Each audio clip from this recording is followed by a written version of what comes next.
Жештинава која не зафати погледот ни го турка нагоре кон Битола, поточно кон Пилистер на разладување под дебелите сенки, чистиот воздух и секако ветерчето кое повремено дува и не разладува. Но она што изненадува е дека почнувајќи од подпилистерието па се до националниот парк, нема чешма на која нема знак, а водата не се пие. Од паркот со објаснување зошто се поставени знаци со предупредување. Мислам дека главниот проблем е во тоа што нашите каптажи за тие чешми се претежно мали каптажи и кај нив може да се случи, да речеме, одредено мала животинка да угине и во моментот кога се врши земање на мострите да покаже некаква состојба. Иначе се тоа проточни води со голема количина на вода и не може да држат, мислам, појава на такви бактерии, но денот кога тоа е проверено покажувале и ние, за да нема други реперкусии врз граѓаните, ги ставаме таблите дека водата не е за пиење.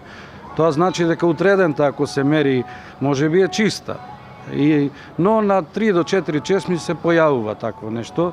Од Центарот за јавно здравје секојдневно вршат испитување на водите во руралните и урбани средини. Дали истите се хемиски и бактериолошки исправни, потврдуваат дека водите од чешмите на овој потек према Пилистер не се за пиење. Доктор Марика Ивановска во телефонска изјава за Мега потенцира дека општото загадување на воздухот, почвата, подземните води од фекални септички јами се причина што водата не е за пиење, иако се наоѓа во еколошки чиста средина. Ивановска додава дека надлежни во тој дел се од паркот кои пак велат дека интервенираат. Премногу е тешко да се утврди вистината зошто е тоа така и зошто е загадено, или треба да се направи на секоја каптажа хлоринатор и редовно да се хлорира.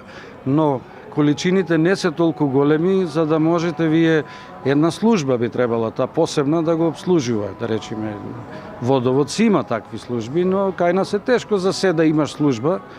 И најтешко е во овие летни периоди кога намалува количината на вода и доаѓа до појава на одредени бактерии. Значи од време на време ги чистиме каптажите, но не можеме да се занимаваме само со тоа. И најдобро е да ставиш надпис ако има појава на некаква бактерија за луѓето бидат заштитени.